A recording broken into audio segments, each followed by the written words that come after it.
And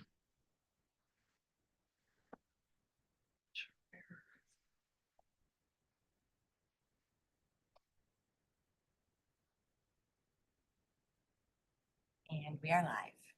All right, well, welcome everybody to the Planning and Parks Committee meeting for today, Tuesday, November 12th, 2024. We'll start out by roll call. Chair Galani, Here. Councilmember Rottenberg, Councilmember Preston, Here. Councilmember Crayons, Here. Councilmember Rambo, Here. Councilmember Dodwell, Here. Councilmember Mabry, Here. Councilmember McCutcheon. Here. And we have a quorum. Awesome. Well, thanks for everybody for being here. And we'll start off first by entertain a motion for the approval of the minutes from the meeting from Tuesday, October 15th. I read it. I'm a motion. All right, Councilmember Mabry, you have a second? Councilmember Preston, all in favor of the motion, please say aye. Aye. Aye. Any opposed? Any abstentions? All right, it's approved. That'll take us next in the public input. Do we have anybody? It doesn't look like we have anybody here live. Is there anybody online? No, we don't have any participants online. Okay, so no public participation, which will take us right into our action items, and we'll start off first with planning matters. We've got 4 items ready for consideration. The first one being the master plan update process and citizens oversight group, including all wards. Director Goodich. Thank you, Mr. Chair. Mr. Chair and members of the committee, thanks for being here tonight. We appreciate it very much. Kind of unusual. We usually meet on that third Tuesday, but November's kind of been on its side a little bit. And so we're here at the second Tuesday. So thank you again. As you know, at the last city council meeting, the department presented a recommendation from the Planning and Zoning Commission regarding the update of the master plan, which is required both under state statute and October for every 10 years. A major step was made after the recommendation was made by the Planning and Zoning Commission and forwarded to City Council. That major action was that the City Council concurred with the formation of a, we'll call it an advisory group, or an oversight group, pardon me. And that oversight group was in past updates that have occurred 2006 and 2016 is, for the most part, the steering wheel that drives the car. They go through the plan in detail and ultimately take what they like and keep, change what they think needs to be changed to reflect what's going on in the community and elsewhere across the region and state and beyond. And then ultimately are the ones that make the recommendation to the Planning and Zoning Commission regarding any changes or updates. That group is 23 individuals in size. On Monday, on Planning and Zoning Commission meeting, the department advised them that the 8 citizen members were automatic volunteers. They all took it pretty well, suffice to say. So we're at 8 already with our citizen members.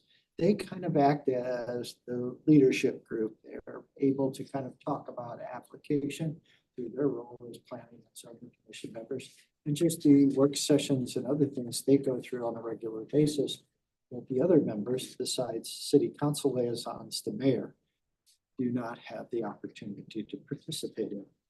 Tonight, the department has a request of the committee, and that is to endorse the selection of up to 10 residents, 8 from each of the individual wards, and 2 at large to participate. With those 10 plus the 8 citizen members of the Planning and Zoning Commission, the group will swell to 18. And the remaining is Mayor Garitano, if he chooses to participate, 2 business interests, and then 2 liaisons from City Council. And I believe Ms. McCutcheon was one of the liaisons at the last update that occurred in 2016.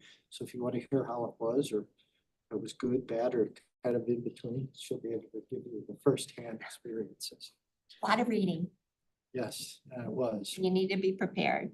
And we were fortunate in 2016, the moderator was Dr. Terry Jones, who a lot of you know from just political information that he does on the television and radio at times. Unfortunately, he won't be available this go around, but certainly set a high standard for our moderator.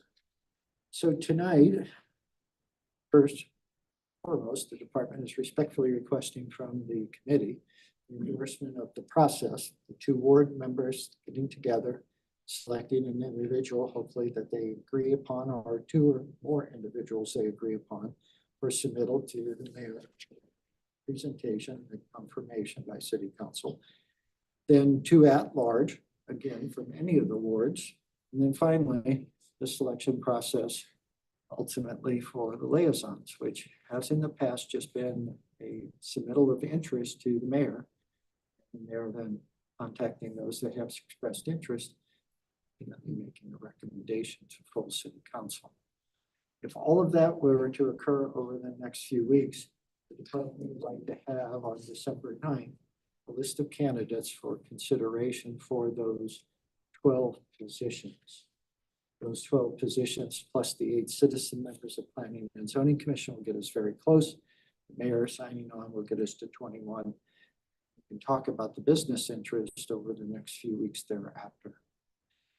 Ultimately, the department would like to have a series, its kickoff meeting in January. Given the robust schedule of meetings the city has,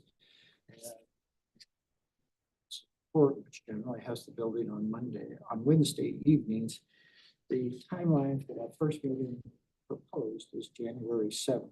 It's right after we come back from the holiday. And thereafter, every month through September, we would meet on Tuesday, which seems to be the best day. And that is the second Tuesday of the month generally. And from there, work through all the elements of the master plan. And then we always conclude with the land use component. Ultimately have a document by October. I can go through the public input processes, the approval processes, etc. So that by February of 2026, documents complete. And we're in that 10-year time. Just that's my question. You may have mentioned it. I was trying to read about that fellow that led us before, but what time do these meet? Are these meetings at evening? Like, do you usually do it in the evening? Or? We have in the past, and we generally do it around 6:30 to let people get home from work, because it's a variety of individuals that participate, some young, some old, and some retired, etc. So really, we try to do it in the evening. The thing we didn't have in 2016 is now Zoom.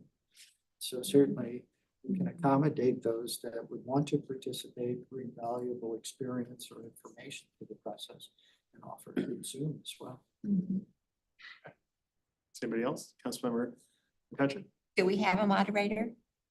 Or do you have anybody in mind? I don't have anybody in mind. I've been kind of going through different internet searches here in the St. Louis area.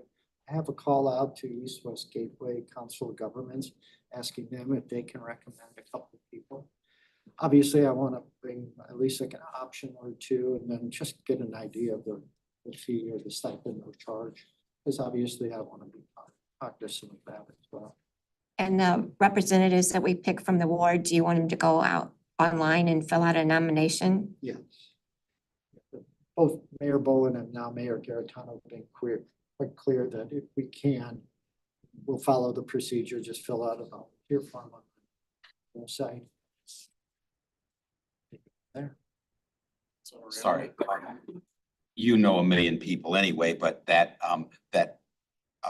chancellor certificate in planning and zoning program that Lauren and I participated in, each one was incredibly professional, and there you might have, might look at that and see if you can find somebody there, because That's a great suggestion. And then if you, all of you know, some in your other work, volunteering, not for profit, if you've bumped across a moderator that's done a good job, please give me their name. We'll be glad to contact them. We're just looking for someone that, as Dr. Jones did, just keeps the conversation moving forward and ultimately manages the emotions, which as we get further into the elements, that's what we do a lot of. Keep, modify, delete, that kind of Councilmember Mabry? Yes, thanks. Just, I thought I heard it, but is this gonna be a mass call online put out by the Gazette? Or just a mass call for any and everyone interested? If all goes well here tonight and the committee endorses the memorandum and its general content, it'll be at city council this coming Monday, the 18th. And then if city council endorses it, then yes, between the 18th and the next meeting, we intend to have it out on the website, have it on our social media. If you all have a list of constituents you send email blast to, we'd ask you to do that. Again, and you may know people that just fit the bill perfectly because you talked to them when you were running your campaign or knocking on doors, things like that. Anybody is welcome. P and Z commissioners are also looking for volunteers as well. Yes. Okay. Yeah, we asked them, if you know somebody, Good. please help out. Sure. Again, as a representative of the city, they may get contacts that we don't hear at this, at the department, so we'll cast a wide net. Does anybody have any questions or concerns related to the process that's been laid out in the memorandum? Or are we good with that? Go ahead. Councilmember Mabry. I'm just trying to deconfuse myself. Is there a advantage seen from past updates and protocols to intentionally force the issue out to the public and round up hundreds of applicants who show a mild interest? Or are there reasons to close the nominations upon getting ample number of insider recommendations from city council, from those of us involved at a staff level or an elected position or at a volunteer level? How's it been done in the past, and what's the city see as most upward and professional and outgoing? That's appropriate. Find out how public or how. You're not gonna like my answer, but really it's left up to the two ward representatives to determine if there's a prime candidate both agree upon and that candidate is willing to serve for the upcoming year. Or if we've got 6 people in the ward that would be perfect for this, let's look at them all and send them forward. And then the mayor can kind of look through their credentials, maybe bring 2 forward and let the council make the decision as part of the confirmation.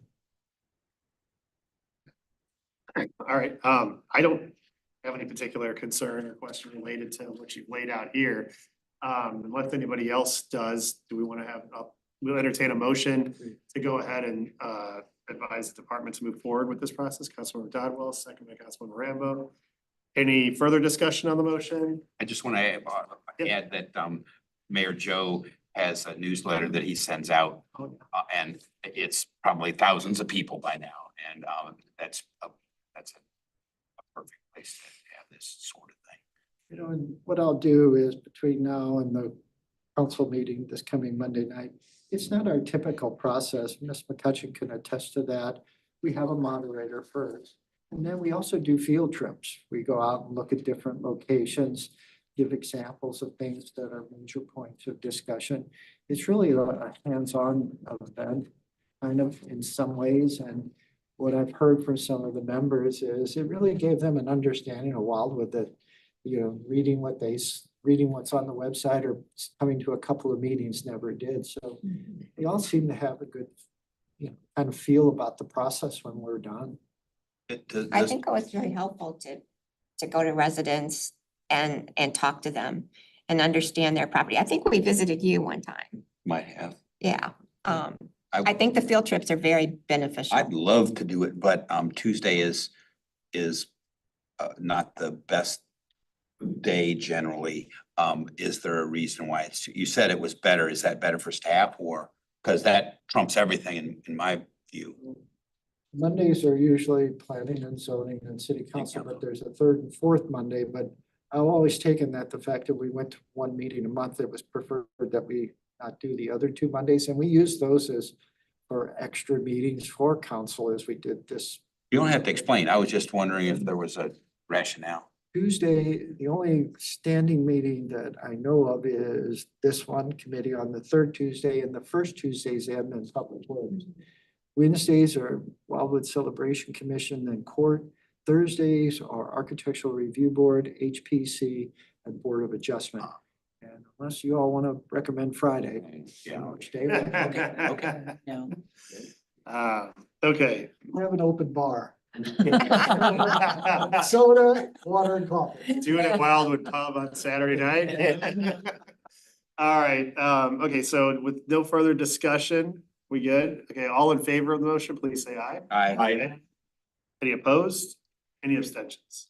All right, very good. For that, which takes us into the next item on planning, which is Center Avenue Engineered Plan Update, Director Rudich. Thank you. And one last thought on that with the permission of the chair. Would you all like to see the roster from the last update 10 years ago, just to kind of see who was? Sure, it's easy. If you want to send it out to us, Yeah, that'd we be can, great. certainly. Okay. First of all, my apologies. October was a good month for the department, so I wanted to stay there. So I misdated the memorandum, so my apologies. Center Avenue. As you know, over the course of the last couple of years, a lot has happened out on Center Avenue. There's been new development primarily by Wayland Custom Homes. They built 4 homes, new homes as part of Old Town Park. Then they also built 12 new homes as part of Stone Mill.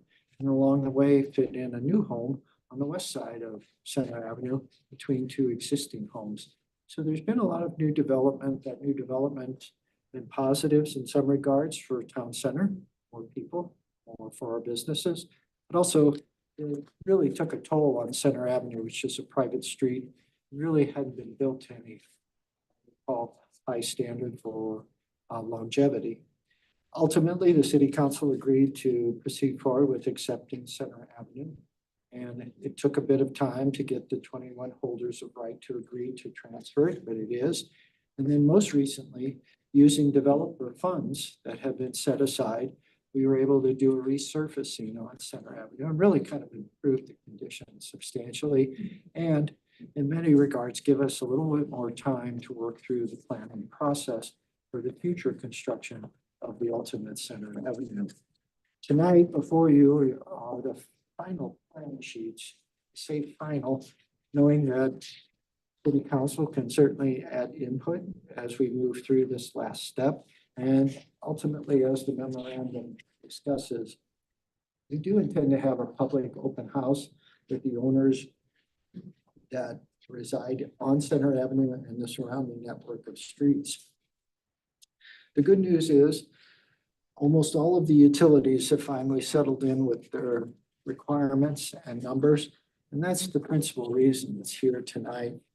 Missouri American Water Company, one of the utilities that provides service in that area, has already completed the undergrounding, the relocation of the water main to accommodate the plan as proposed.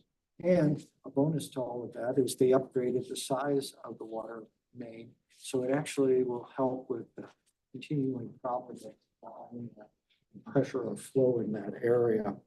Ameren, Missouri completed its design. That design plan is attached to the memorandum and waiting for the cost estimate from them. AT&T and Spectrum have both provided their cost estimates for underground. It'll be large, they go over now. That work is approximately $116,000. Each or just both? Pardon? The 116 is each or both of them together? Both together without Ameren, Missouri, which, as you know, from our future discussion about Village Green, is going to probably be the bigger number of the 3. MSD has completed its review and approved the plans. They are requiring 1 easement on the Chapman's property, and the Chapman's own the property on the southwest corner of Manchester Road and Center Avenue. And the only fee that they're charging the city is a fee to record the easement, which is just tens of dollars, not thousands of dollars. The engineering firm, as I mentioned, made all of the final corrections based upon utility input. Kind of a quirky thing. The engineering company is going out of business at the end of the year. The owner, Mark Doreen, is retiring. We had a conversation with the engineer of record, Jeff Bloom, him, Mr. Lee, Mr. Brown, Mar, and I were in that call. And Mark Doreen's made a commitment. They'll stay with the plan until it's complete. So he's going to be we're spending time in Florida. He said, I'll take care of you. We've been a good customer over the years, so to speak. Key point I just want to emphasize again, the new design does not include a sidewalk. We can't fit it in. Can we have a variable width right of way, but in the majority of it, we're at 30 feet. And to get 2 workable driving lanes, curb and gutter for stormwater, and a tree lawn area for street lights, street trees, we can't make it work. And so that's a downside to it all. But if we tried to force it in, it was really an imposition on a couple of the homes. It'd be right next to the porch almost. And so it's not an area that, it's not like building a new urbanism project where the people see it and understand it. This is where it's been a rural street for a long, long time. Kind of changing. And then finally, we need 14 easements for construction purposes. They're generally temporary easements, but we do have to go negotiate them. And in a previous memo, City Council concurred to use a company that does acquisition of easements instead of us trying to do it where we can fit it into our schedules. So to summarize, we have a final set of plans, minus any changes the City Council might want to consider. We have undergrounding plans from all 3 utilities that are still outstanding, meaning they haven't undergrounded the lines. That's Ameren Missouri, Spectrum, and AT&T. We have cost proposals from 2 of the 3. Missouri American Water Company and MSD are done. And so from the perspective of the department, we're in a position to move forward and present the plans to the public. Just so you're aware, the 5-year capital improvement plan has $850,000 set aside in 2026 for the actual construction. So we have a little time to work through the public input process, make sure everybody understands, acquire the easements, be in a position a year from now to begin the project and complete it. So again, you've been very patient as a committee as we've worked through a number of hurdles on this particular street, and we are certainly appreciative. I just wanted to give you an update because every once in a while, people ask about it, show up at a meeting, want to understand why this isn't this or what's taking so long. So tonight you have some more information. You're not looking for any direction, and it looks like you plan to have another update in January. Right, we'll meet with the residents. So does anybody? February meeting, February 2025, I'll probably have the final set of plans for action. Okay, awesome. Well, thank you very much for that. It's informative. Does anybody have any questions? Oh, Councilmember Dodd. Just 2 quick questions. Any thoughts on what it's going to cost to get the easements to do the work you need to do?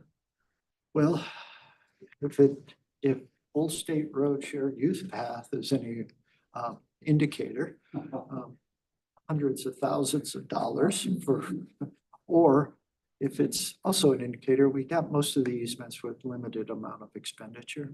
Okay. The goal here, and it always has been, is to engage the people that want a better street for all the reasons that they should: safety, function, property values. Hopefully, since they're temporary easements, they'll go away as soon as the construction is complete. Okay. And then one other question, are we in 2026 is a year away? Are we including a cost of living increase? Not really cost of living, but or have you already for what you're quoting at 850,000, you've got that buffer in there already. Department of Public Works came up with the estimate for the 5-year capital improvement plan. I don't know if they took into an inflation factor, but the good news is we'll have next year's budget process to kind of double check the number. We'll have Ameren Missouri's number as well for their undergrounding component. So like most things, I'm afraid I'm gonna have to tell you it's probably gonna go up, not down. Councilmember McCutcheon. Yeah, when we first started this years ago, my memory serves, there was 1 or 2 residents who didn't want to hook up to MSD. So is everybody now hooking up to MSD? Yes, couple things on that. That's a good question.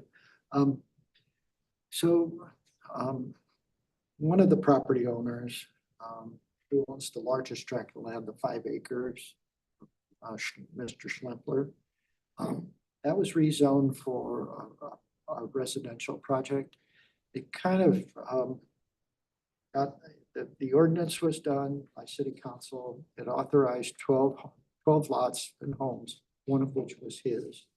Kind of lost interest, and now Mr. Schlempler is back, and Dan Stegman, who is the developer of record, they're moving forward. So his lot, if the development does move forward, will get sewer because it'll be now 12 lots plus including his home. We did hook up the one property on the east side, Center Avenue, the Barons, who didn't have sewer, but were surrounded by the new homes. So that leaves just now one, and that's the Kleins. And the commitment from Mike Whalen, and we have money in escrow for this, is to make the connection as we build a new street. It may come sooner if the Ashley Grove project on Mr. Schlepler's property proceeds at a quicker pace than what we anticipate. So yes, everybody's going to be served by MSD sewer eventually. That's the commitment we all made. I should say we all. The department made as we negotiated some of the easements. That Mike Whalen wanted the road more than anyone in principle, so he was willing to put up the money for it. I thank you for the update. Councilmember Krantz. So is the escrow money all used up? No. How much is left? We probably, we used almost $26,000 of it to do the resurfacing. But the resurfacing will carry us for several years. I think there is about $20,000 remaining, plus another $40,000 that was set aside just specifically for Center Avenue. The escrows we use for the purposes of resurfacing, they actually came from Bordeaux Estates, which is on East Avenue, and Stone Mill. And so we were grasping at what we could get because the feeling was the home construction had decimated the southern end of Center Avenue, and it was all because of Whalen Custom Homes. So we felt it reasonable to tell him we were going to use the money, and he didn't object. I'm sure he wasn't happy, but he. A question, is this a private street? Yes. So how do we get around that? Well, ultimately, through the efforts of our city attorney, John Young, and his office, we identified 21 holders of right, one of which was us, the city. And all 21 holders of right agreed to transfer the rights to the city. Okay, It took us over 18 months to get that. Some were as far away as southern Texas. Others had passed and we had to track down their relatives. Fortunately, most lived in the St. Louis area. so legally it is a public road. Now, Oh, good. Councilmember Mabry. Yes, Council Member Dodwell and I were thinking alike here. I'm looking at the capital improvements budget from a month ago. I noticed reference to an east and center.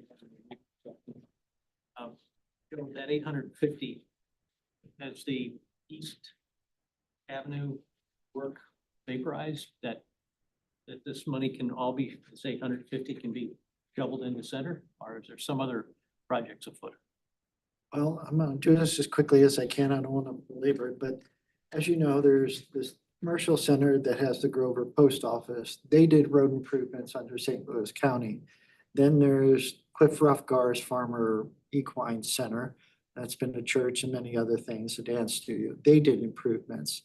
We connected those improvements with Bordeaux Estates, Plat 1 and Plat 2.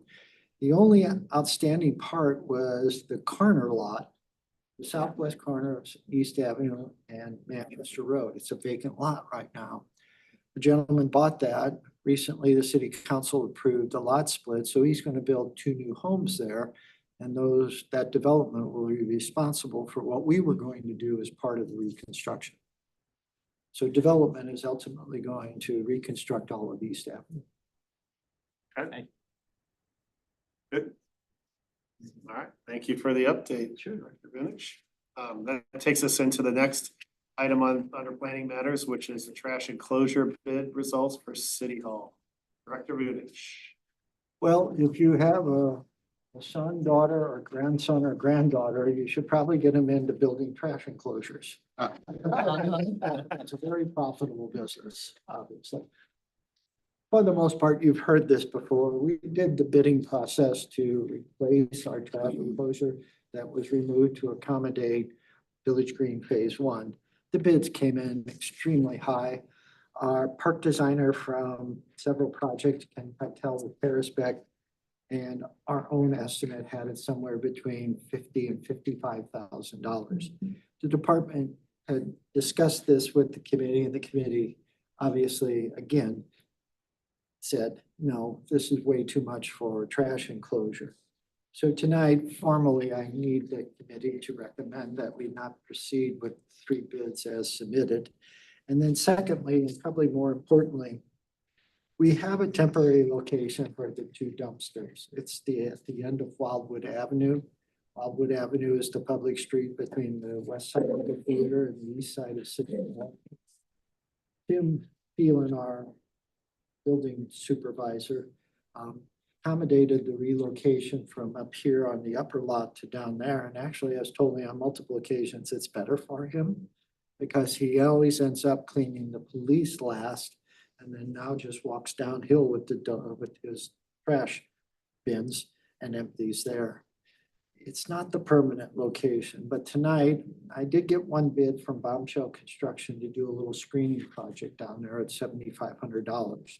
I think that's too much. But more importantly, I'm asking the committee to allow us to screen those at the least cost possible. And what we're talking about is some type of wood fence, attractive, and you basically screen all the 3 sides with 2 gates in the front. And use that temporarily. And my thought is, as we complete Phase 1 of the Village Green, we see how the Mayor Grove sits there. We look again at what's remaining in terms of available space on the east side of the City Hall site and try to find a better solution, maybe not in terms of location, but certainly in construction design. And so 2 parts. Would like to screen what we've got because it looks like it's going to be a little bit more than just a few weeks of using it. And then certainly begin that process of looking at a redesign. And I'll bring something in December about a process to select a consultant for that. Councilman Rambo. Yeah, seems like some fence panels from Home Depot would be sufficient screening back there. Is there a reason why that can't be the permanent location? Is it just a little too far for the upper story or? No, quite frankly, as I said, Mr. Phelan, our building supervisor, says it's better for him. It's just that Wildwood Avenue someday is intended to be extended, so I don't. How can it get past the drainage? Would we build a bridge over that retention basin there? Or? Well, years ago, Mary Kay Corsair and Bob Covert, who owned the 11.5 acres that share the southern boundary with, or their northern boundary with the southern boundary, they actually built a bridge over that creek there and made the connection to Wildwood Avenue. We have an approved site development plan. It's not going forward, but it's possible engineering wise. I guess it could be the permanent facility. But right now, I'd like to maybe just do the best we can to make it look nice. I think, and this is just I haven't talked to him, but Frank Laughlin, who is our code inspector, he was a journeyman carpenter, worked for a number of the larger home builders before he stepped back and chose a different direction. I think he could do it for us at much less. Yeah, cause I know I could and probably 3 other people in here could.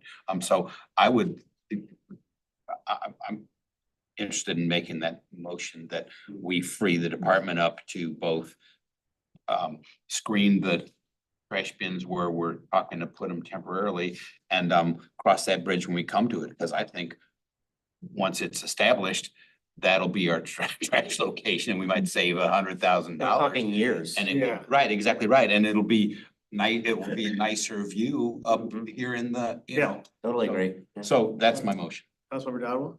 I was only gonna suggest there are scout troops within the city of Wildwood who are always looking for service hours. Right. Troop 567 is one I'm aware of. Troop 673, thank you. And you could have that built in a weekend with a couple of scout troops, as long as you supply the stuff. Or an Eagle Scout. Well, an Eagle Scout project's gonna take longer because they gotta go Go through through the all the board of the process. review and all that other stuff. So this needs to be done pretty quickly. I'd like to screen it.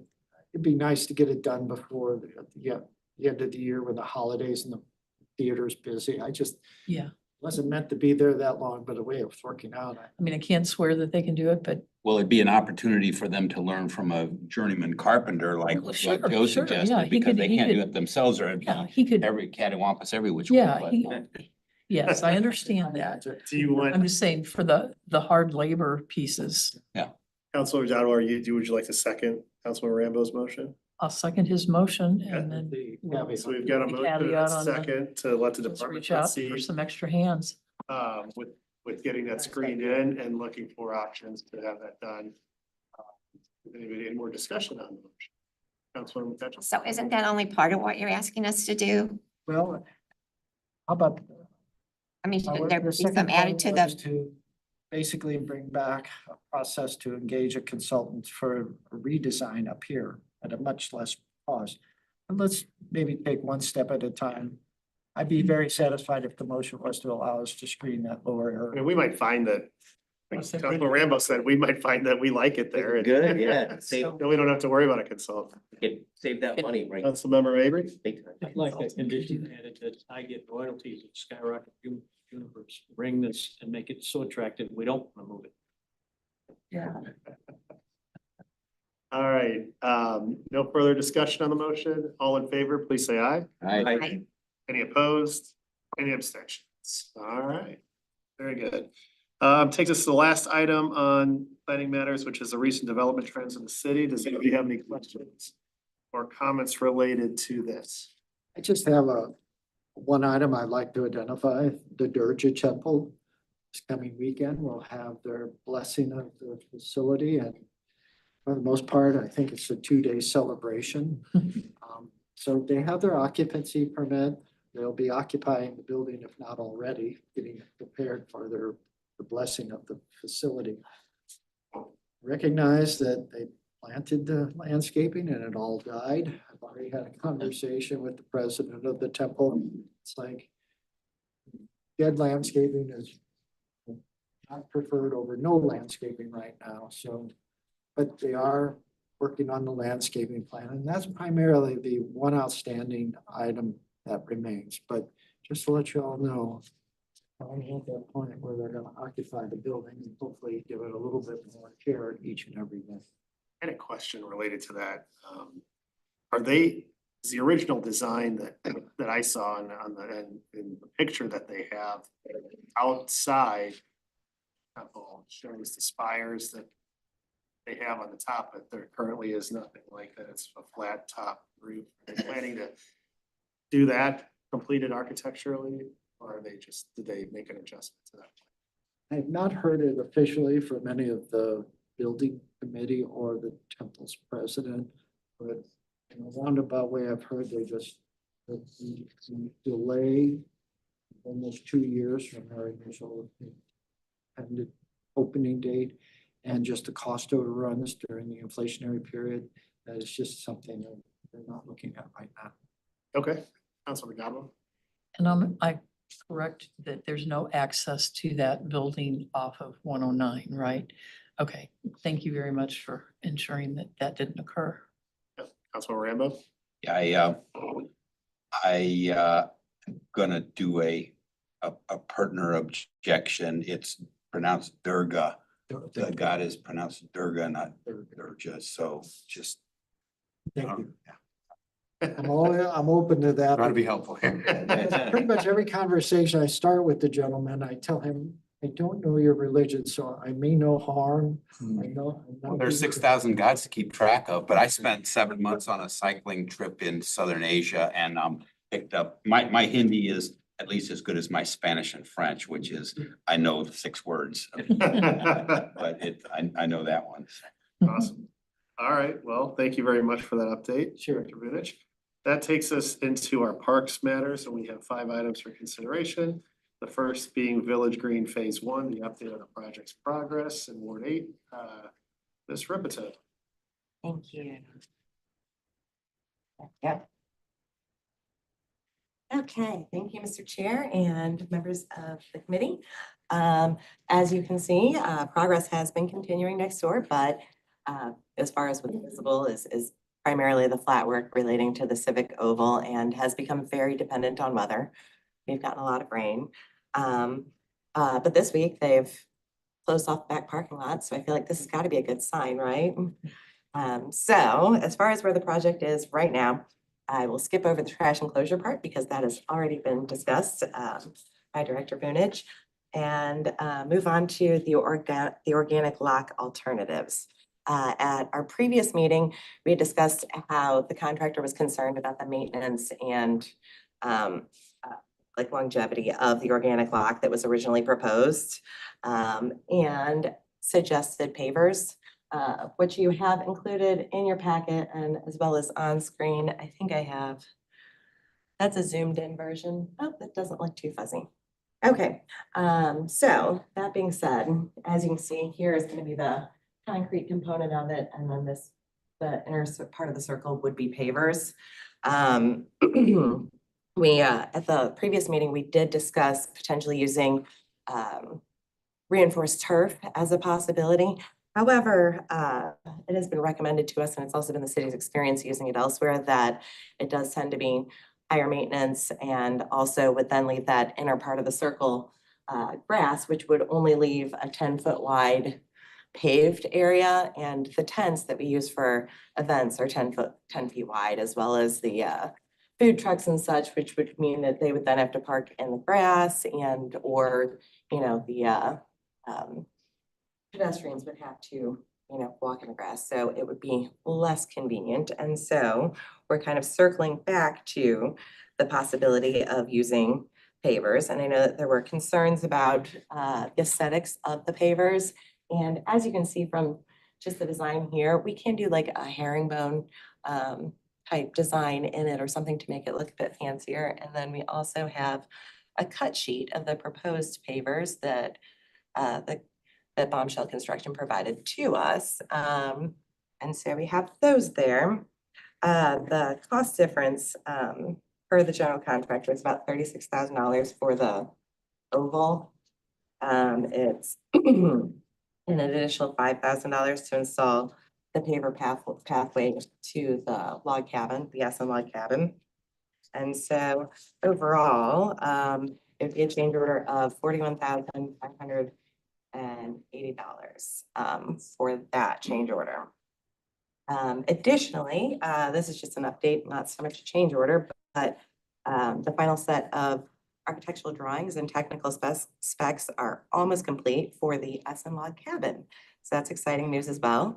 So bidding for the reassembly has been set for December of this year, and hopefully leading to reassembly of the cabin commencing in 2025. Incidentally, the Historic Preservation Commission took a field trip out to Innsbruck to go see a reconstructed cabin on Friday, and I was lucky enough to go on the field trip with them, and I've included a few photos of the reconstructed cabin that we visited is very well executed. And even the center photo is actually the restroom facility that they constructed out of other materials, excess materials. And they're also working on a barn. They have like a 1 acre of the property that's kind of dedicated to it. And it's open to the public, well, open to their public because it is a gated community. And a lot of times people just go down there to sit on a front porch and drink wine. But it was very insightful as far as the reconstruction of it, although they had community reconstructing it rather than hiring a contractor to do so. So it was a lot more intensive for that. And then an additional work order that we have is the undergrounding of the utilities, which has been anticipated for several weeks now. And the department has finally gotten cost estimates from Reinhold Electric to assist with the component of Ameren, Missouri, with underground the utilities and the wire that would have to be pulled through the conduit. So Bombshell Construction's estimate, including Reinhold's, is estimates about $110,500 up to $120, almost $121,000. And Ameren's relocation charges are over $77,000, giving a total change order of $187,731.13. So it's definitely a big change order. However, that being said, you might have noticed some of the poles that were connected to the homes have already been taken down along Crestview. And it does make a huge difference as far as undergrounding the electrical. And so once the more substantial poles that are located between City Hall and the park come down, it will definitely make a big difference just aesthetically. And so it does come with a hefty price tag, but How did we miss that? I'm sorry, I'm jumping in here. No, you're How did we miss that? Okay, it just seems silly. Well, this came up at one of our first kind of collective, the general contractor, CDI, the engineering firm of record, and then city staff meet twice a month. And at one of the first meetings where we sat down together, I asked that same question. The undergrounding of the utility lines has always been a component of the project. It was never something that came on in the 11th hour. Yes. Because without the undergrounding of the lines, we lose the aesthetic, period. Yes. So my question to CDI and to the general contractor, Bombshell Construction, is what happened? CDI claimed it was on the plan and it was a miss on the part of Bombshell Construction. Bombshell Construction said it was never identified by CDI. So basically, each of the entities were kind of pointing the finger at each other. I've continued to kind of try to pull the layers of the onion back and find out who's responsible here. Because clearly, the city was very upfront about the undergrounding of the electrical lines. They just can't be there. And so in all of this, it wasn't missed by the city. Can you figure out who missed it? Is there any type of, so CDI was a consultant we hired, right? $250,000. Right, that's what I'm saying. I would imagine as part of the contract that we have with them, there's some type of errors and omissions coverage. Because if we're contracting a third party to formally put together the plan based on what our specifications, what we're looking for, having the utilities underground isn't like, it's not, you know what I mean? Like, it's one of those things we're saying like, well, we wanted you to build a Village Green, but we didn't own the property or something like. Yeah.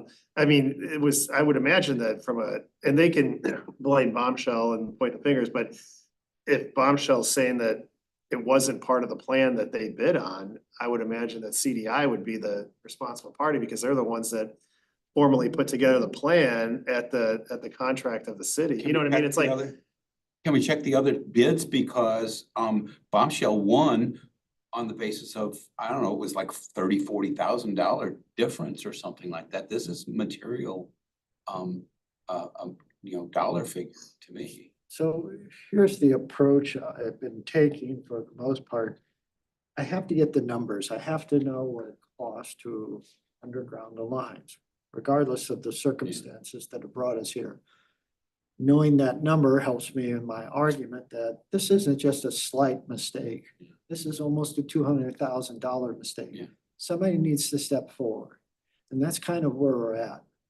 I mean, was there a formal RFP that CDI We had one. drafted? I'm just saying, like, they drafted that RFP at the contract, we contracted them to do that.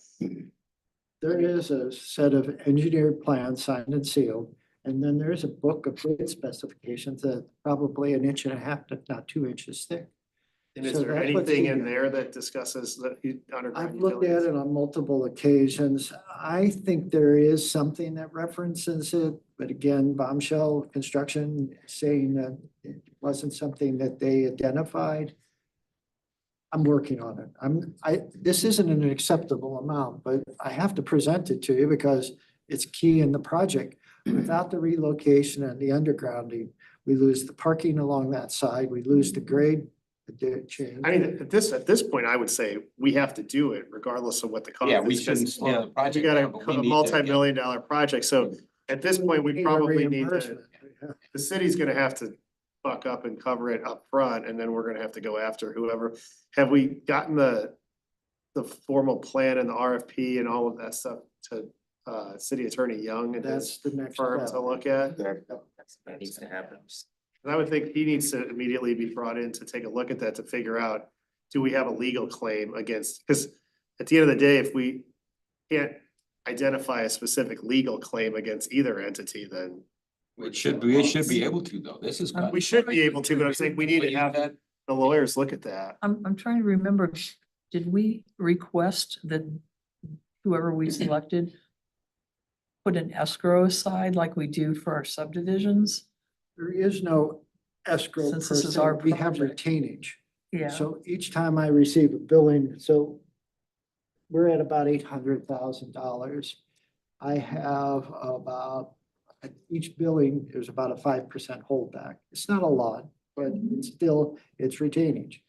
As far as like, okay, that's what I was It's- trying to it's- figure out. if CDI, like I said, I mean, the way I look at it is that, you know, if we just put together our own site plan and RFP and bid proposal process and went to contractors, then we would be on the hook if we missed something. But we paid $250,000 to a third-party consultant to do it for us. I can't imagine how they're not responsible, but even furthermore, what is Bombshell Construction's response regarding, like, did they just think there wasn't gonna be any utilities at this place? For the most part, he said he didn't realize it until it came up in one of our first meetings. And it's like, well, that doesn't sound. Yeah, it's like building a house without electricity. Plumbing, what? Did the other Like, two, can we check back with the other two? Certainly, and Vendors. I mean, there's a lot of steps in this process, put us in the best position to claim. Somebody needs to step up and assist in this regard, but I do, like I said, I just know that from day one, we were clear that the underground and the lines was critical to the successful project. We've never made it, never made any other contention other than that. I just think that, I mean, utilities are a centric component to any development or build. Like, if I'm a contractor and this is what I do for a living, and I'm giving you a bid on building you a house and there's nothing in there for plumbing and electric in your RFP, I'm gonna ask, like, are you planning to like use candlelight or what's going on here? Like. And as you'll recall, is Have we were underground utilities prepared anyways. to present the recommendations regarding the bid submittals. CDI was asked as part of their contract to review all of them, and they actually contacted the individual bid submitters as well as some of the references. And so they were intimately involved to get us to a point where we made the selection. Right, so if they're claiming that they did their part and it was the contractor's fault, well, they reviewed the bid and signed off on it, so how, you know, so either way, I think at this point, we should probably get the contracts over Yeah. to City Attorney Young That and his process. firm. There's some culpability on both parties' sides, it sounds like, and They should work out Invid- how they want to do it, but at the Yeah. end of the day. So what, that's do just you a need a number. motion from us to Yes. authorize this overage? So I guess, To proceed forward, because obviously there may be additional charges from our city attorney as he does the research and provides input to. but for the utility specifically for phase one, we need to authorize the 187. Well, yeah, unfortunately, we need to move forward with the project. But the motion can also contain Yes, your analysis. And I suggest you ask Larry Brost if he can look at it because he's a great accountant and B, a retired contractor. And so he can probably, help run this if he's, willing. be the first to admit this, this is not my first project, but No. it's the first time we've crossed this bridge. And then the second part is the pavers. Are you looking for a motion that encapsulates both of those together? As crazy as the utility undergrounding costs are, the pavers were less expensive than I thought. Yeah. I would agree. Yeah, If we're doing a multi-million-dollar project, you want was- to make it Yeah, look nice on the front end. Can we get any other aesthetic choices? Like there are some that have holes in them and some that look like a lattice work that Mhm. is mostly solid, but you can have grass or whatever growing up between Or them. even There's all kinds of pebbles, options, and I so- don't want to get into the analysis of paralysis or process of analysis, but this is our village green and we want to make it as beautiful as we possibly can and a little bit more,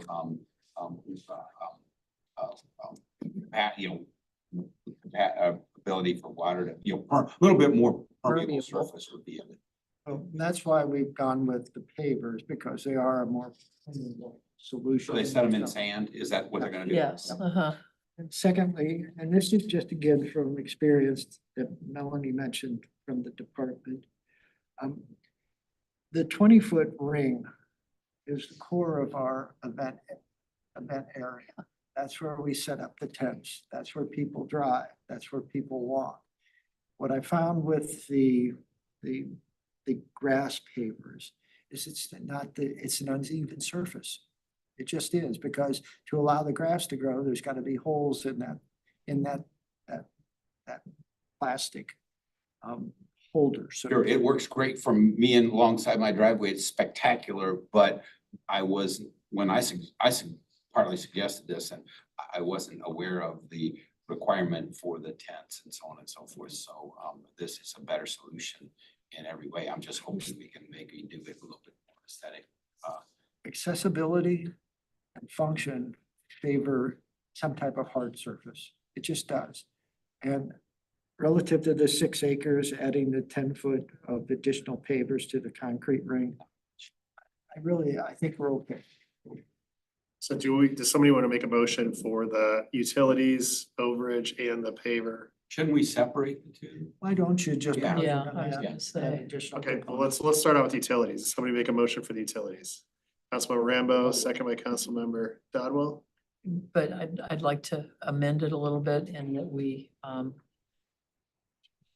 move forward with completing the change order, that the department works with the city attorney to review our options and then for recompense for this and bring it back to this committee in December so that we can approve any costs required to do such work.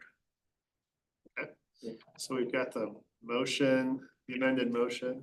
Councilmember Mabry? Well, that was the Part of the implied in motion, yeah, mine. so Sorry, I just wanted. No, that's cool. You're right. A question, are we locked in with the current contractor to do this work? Yeah. Mhm. Is that by contract or common sense, logic? Contract. So we have a contract that they So we're agreed to. contracted, we're obligated to provide a contract change order to a contractor that it's failed to include scope of work. Just from experience with contracts, it seems to me a really obvious, put the cart before the horse. Until we get determination whether the written scope of work was to have been preeminent over the technical provisions and the specifications, there are usually and always different documents. It has a whole lot to do with how the contract was written, whether the scope of work neglected specific details of this, you can have your technical provisions, specifications in front of you all day long. Just think we're weakening the city's position, and it's just from what my life used to be. We wouldn't have done it this way. We would have really gone after CDI. And if they had predicated their contract on a written scope of work that was to have complemented or superseded or dovetailed in whatever legal way they have it, because there are a lot of legal ways to state it. If it's not written as scope of work, then the contractor did not omit it. Contract.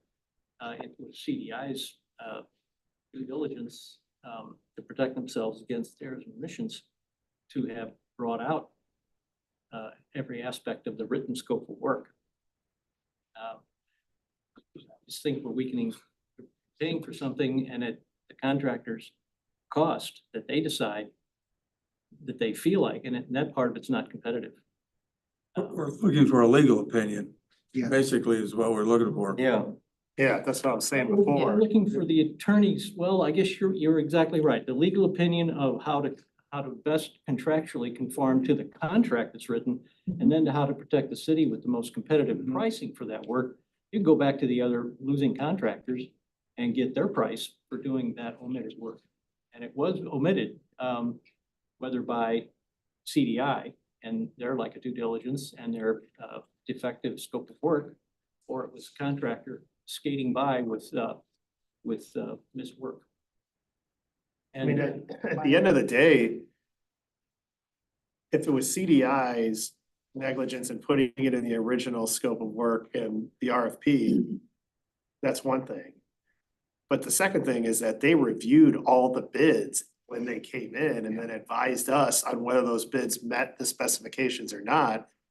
And then we analyzed those bids and voted on them based on the price point and those questions we had. But it was only after the consultant that we had contracted with gave us their hypothesis on that those contracts were valid competing contracts or not, right? So I mean, if you had three bids and one of the bids was cheaper and didn't include some of the work that the other ones did, then I would imagine it would be the consultant's legal responsibility to say, hey, these guys aren't bidding on these things, that's why they're cheaper. But they came to us and they said, we sent out for these bids, we received these bids, we reviewed all these bids. They're all equal as far as what they're bidding on, and here's their price points, and then we made a decision based on that. So, I mean, the more I think about it, and not being an attorney, of course, but I can't see how CDI is not the responsible party at the end of the day regardless, but I think we need to have John Young. through the chair,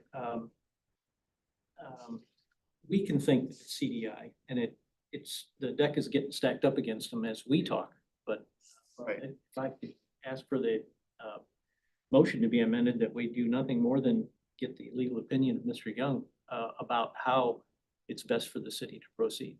And then when he gives his judgment, we can make a motion to either disagree with him and move full steam ahead to keep the project on schedule, and or climb all over CDI if that's what the attorney directs. And then we can set sail to suing consultant and forcing their hand, because they'd love nothing more than to accidentally have us pay 200 grand for something they missed, which it really We is have to sounding do like they it though. missed. Don't we have to do it? I mean, I feel I like we don't have think to we can do it. delay. Yeah, I don't think we can delay. Getting this particular piece of work done.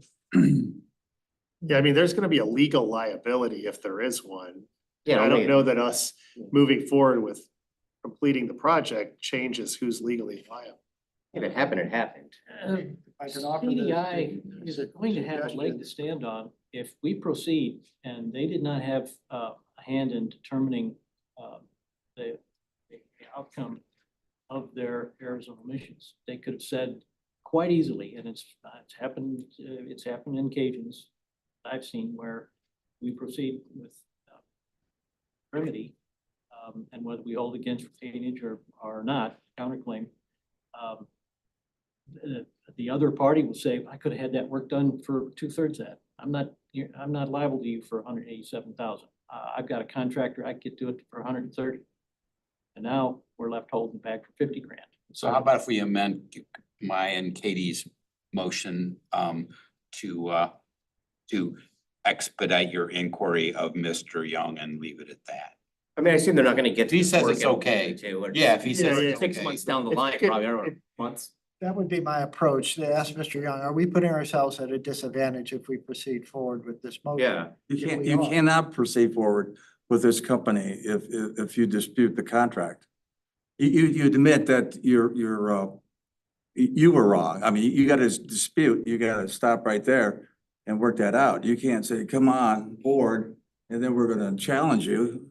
They'll say, wait, What's you the, kind well, of, what, yeah, no, I understand what you're saying. Yeah. What's the timeline? Like, if we were to say, go ahead and do it, they're probably not gonna break ground doing it until January or February. And They're doing it now, aren't they doing the I thought they were undergrounding doing now? it already. oh, Not this line, Oh, our lawyer can tell us. Our lawyer can tell us. so I mean, it just needs to be an expedited process. to I'm get just, an the answer. question I'm having is if you go to, if you, instead of us saying, let's do it, you go, we say, amend the motion to say, go to John Young and get his opinion, have him review the contracts and look at everything and give us his legal opinion on who's liable or what our path forward should be. Should we hold off and get additional new bids before we do anything or how we handle it? But we should be able to have you come back in December with the answer to that. Yeah. And that, I don't think delaying that out to our December meeting, I don't think is gonna change the path of progress for the project, right? I concur, and I wouldn't want to put us at a disadvantage as Okay. Mr. Mayberry has So spoken. are you guys okay with that? Yeah, amending that's that great. motion? No, that's I kind of just new thought the information. information, the perspective from I'd you like that to. it I'd had to like be done now. proceed forward. So basically we'll amend the motion then that we, between now and the December Planning and Parks meeting, you will consult with the city attorney to get his legal opinion on how we should handle this or Accordingly. Yeah. what the liabilities are, who he, you know. Because they're gonna argue mutual mistake. They may be able to break the contract too. You never know. Okay, well, all right, so we've got the motion, then thank you, Councilman Mabry. Question, we're setting sights on the December planning and zoning commission meeting. Can that then be sooner than the city council meeting where we would act on this? So we're not losing multiple months spans getting decisions made. Be at the January city council meeting, hopefully. Can we legally have it come up at the December city council meeting? Talk to By Mr. doing Young something, tomorrow. by holding a special session, saving a month sounds like it's timely. It's it's a 12th of a year. If this- But we also have to find out what he says. Like if he says we gotta put it out for new bids, like Process now, yeah. we have to change the process, because the only way we could proceed with it right away is if we went forward with Bombshell. And if we were gonna relook at it and say now that this has been messed up, we have to open it back up for bidding for this particular work, like you were saying, then that's gonna delay it That could multiple take months, yeah. 3 or 4 months. If it delays it, delays it. You can't just, these things come up. Hey, $2,000. In acknowledgement of that, There's in a lot they in can a commercial, do on site still. There's a lot they can do on site. They haven't Okay. finished the concrete oval, they haven't started the interior oval. with the they're not gonna pavers. demobilize Yep. and boycott the project. What I'm alluding to though is, in a commercial project that doesn't involve a city at the normal commercial project with private owners and contractors, you wouldn't have us people meddling in it. And you wouldn't have the month or more Mm-mm. that's gonna involve us types getting in the way of expediency, and keeping and holding to the schedule. That's all. Anything we can do to minimize our Mhm. time involvement in this will. I'll talk with John tomorrow, Help the project. maybe there'll be a closed session on Monday night, I don't know. Yeah, You can do it that sounds way. important. Yeah, we can do that. 200 grand is important. Yep. Okay, well, so we've got the motion then that we're moving forward with the department consulting the city attorney to find out next steps regarding this situation. And we'll either talk about it in closed session on Monday, or we'll talk about it in December at Planning and Parks. Councilmember Yeah, you McCutcheon? have to manage their motion, because we have 2 motions. Yeah. We were amending the original We're- motion, right? We're amending the original motion. Which is motion one. and Which is then for the talk about overage. Papers. Then we'll talk about. Not the pavers. yeah. And then we're gonna do the papers next. I understand, but it sounded like these guys made one motion and then Mr. Mayberry amended the motion, so we've really got two motions on the floor. I just helped Oh, he was just, clarify. it. yeah, we just clarified them. We just we just clarified the motion and both the maker of the motion and the second both agreed to change the original motion. Well, I thought he said I motion, that's why, I don't know. but we didn't get a second to his We didn't motion. get a second. So I we, didn't make a. basically what we're doing is Not a we're motion, we're just we're talking. amending the original motion. We're changing it instead of saying moving forward, talking to City Attorney Young and moving forward with the utilities. We are now just going to talk to City Attorney Young and put any forward progress on the utilities on hold until we get a recommendation from him. So that's the amended motion is to consult with the city attorney and then report back either via closed session on Monday's council meeting or in December planning and parks meeting, one or the other. And that's the entirety of it. And so Rob, you're good with that? Yes. I'm fine Katie, you're with good with that? Yes. So we've got the first and second. Any further discussion on that motion? We're gonna really twist this up. Well, Melanie's been writing for like 15 minutes. right? Procedurally, I'm not sure that's. I, Okay. Is everybody good with the way we're doing this? Yes. I mean, yes. I Yeah, wanna, we got a trusty old council member over there that seems to have a handle on procedural, just from experience, if nothing else. I'd like to hear her out. Can we mechanically just rescind the motion and have the same two folks make a new motion? We got it. And I think it makes it, I think, okay, is the fact that you didn't get a second. so there was never a second motion because there was no But second. I thought I heard you say I motion and then you made a statement. No, he never made a motion. Well, then we're fine. Yeah, he Yeah. never, I don't think he made a motion, but even if he did say motion, if there was no second, then it wasn't an That's actual true. motion. And we That's just true. amended the original motion Mhm. and then we got both parties. So we had an agreed. original motion and then an amendment. Yes. But both parties agreed to the amendment. Yeah, she was just clarifying. It wasn't even an Yeah. amendment at that point. Okay, I fine. think we're good. All right, so with no further discussion on the motion, all in favor of the motion, please say aye. Aye. Any opposed? Any abstention? I'll abstain. Okay, no one abstention. Just for clarification, this motion that was made was originally made by Councilmember Councilmember Rambo. Yeah. Rambo. and then Seconded Dodwell by seconded. Second.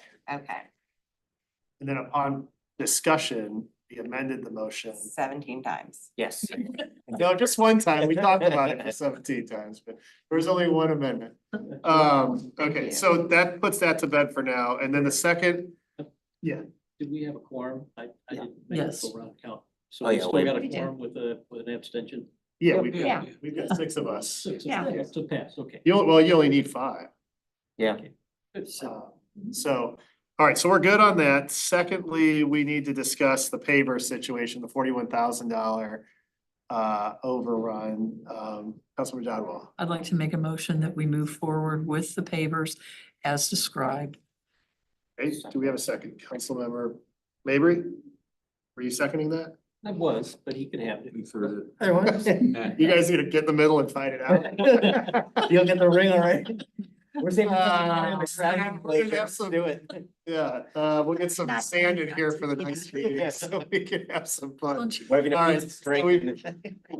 We've got a motion on the floor and a second to go ahead and move forward with the pavers as Here. stated by the city. Do we have a discussion on the motion? All right, no discussion, seeing none. All in favor of the motion, please say aye. Aye. Any opposed? Any abstentions? All right. Which takes us into the next conversation about Village Green, which I thought was gonna be the longer part, but I'll hold my breath there. Village Green Phase 2, grant approval and next steps, funding considerations and design considerations, Director Village. Thank you, Mr. Chair. Mr. Chair, members of the committee, as you may recall, at the end of 2023, Mayor Brayman and others had held a discussion about potentially offering an all-inclusive playground for the community. Ultimately, those discussions led to a motion to proceed forward with a preliminary design for such a facility in Great Coast City Park. Ultimately, as that design progressed, there was discussion about the facility and how that facility can actually change an area substantially in terms of visitation by users, the benefits that derive from it, et cetera. Ultimately, the committee, then city council agreed to relocate the facility, not in Glencoe City Park, but to Village Green. And from that point forward, Unlimited Play, the consultant that's been engaged by the city to assist in this design, has been working under that assumption and presented several versions of a plan for the facility. The last version was presented to this committee. The committee did a very nice job of reviewing it, gave salient comments to them, and those comments are being incorporated into the plan. Also, a little good news, Ms. Ripito, almost single-handedly, prepared a grant application to the Municipal Park Grant Commission, and that grant application was approved. Now, just to kind of give you how unusual that is, we have an outstanding grant that's underway for phase one. We usually don't do two in a row, but we got it. And so from that perspective, phase two already has almost $600,000 for the good. And that's, again, just a very positive concept. That's wonderful, great. Nice job. Thank you, Mr. There's a couple things I want to develop out of that. As you know, we have a charter. The charter says that no more than basically $3.5 million can be spent on a single project. The determination of the city attorney is that segments of road do not fit that description, but parks do. And so we have a $3.5 million cap on Village Green before we have to go to the voters for any additional spending. The charter reads, though, that that is city funds. And grant funding is not city funds. So in round numbers, we've got a $1.2 million cushion due to the efforts of Ms. Ripito, Ms. Nager, and others in preparing two successful grant applications. So doing the math, based upon our project cost now for phase one, we have about $2.3 million available for the all-inclusive playground. As you know, Ms. McKay, the consultant with Unlimited Play, has been advised of this, and her initial estimate was in that general vicinity for the premier design, which was selected by the committee. So the problem with the grant is that we have 18 months from the beginning of 2025 to complete the project under the grant requirements. The 5-year capital improvement plan doesn't have funding for construction until the beginning of 2026. So there's a bit of a disconnect there because we can't complete the project in 6 months. There's just no way, not with all the steps in the process and et cetera. So that's the first thing to be identified is we have a grant that'll fund through 2025 and the first part of 26. We have funding that doesn't begin until 2026. So again, just an observation for you all to consider. There's two other things. One other thing I want to draw out is that we talked about the premier design. They showed a plan that was kindly put on the screen. Comments were, for the most part, don't use grass in the playground area. It'll never work. Use hard surface. Create a separation between the entry area and the existing oval so that it doesn't run together. And there were a couple of others relating to just mature trees, et cetera. What the department did after that meeting is consulted with the master designer for the overall project, Brian Gishmer of Human Nature. And he suggested that maybe there's an opportunity here that we should explore. And so we held a meeting today with Unlimited Play. And so instead of, for the most part, putting the playground through the area of mature trees, work in this area. For space. Unlimited Play was very much willing to accept that suggestion, and they are looking into it. And for the most part, the area is well above the minimum square footage needed for the premier design. So tonight, we're presenting to you the funding component, just so you're aware. And it can be part of our budget discussions as we move into the last phase. And then secondly, the department would like authorization to proceed forward with the exploration, not the decision of using this area where we have less mature trees and existing open space. So we use our funding then. Yeah, just a question. What happened to the tower? The tower has always been part of phase 3 or the last phase. I don't see the point in the tower, Yeah, I'm that- sorry. It can be a money Yeah, suck I too. know, yeah. I thought we had to do away with it Lots of- before we do the. No, it's still in there, but I don't understand why we have the tower. We should. I'm actually mix And it costs money. We should Yeah, formally like a lot. mix it. Yeah, Millions. can we just eliminate Can we it? do it tonight? We should formally mix it.